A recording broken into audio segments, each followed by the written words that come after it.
We've talked a little bit about representatives already.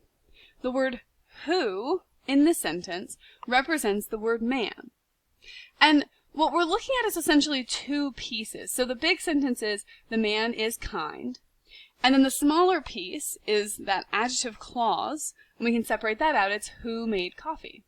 And who is the subject of made inside of that little clause, and then who represents the word man inside of that clause.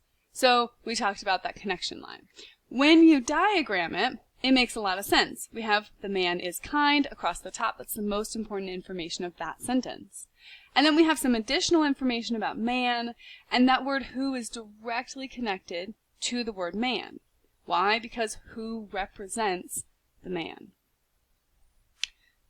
But it turns out who is not the only word you can use. So you can say, the boy who yawned told a bedtime story, and that makes sense, but you wouldn't say the dog who dug a hole is annoying, which means we got to have some other word over there.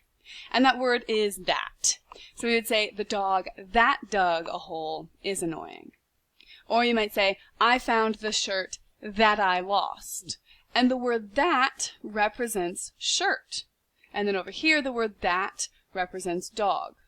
And because it's not a person, we're not going to use the word who. So if you have, a boy, you can use who. If you have a dog, you can't use who. That's wrong. If you have a dog, you can use the word that. If you have a shirt, you can use the word that, but not the word who.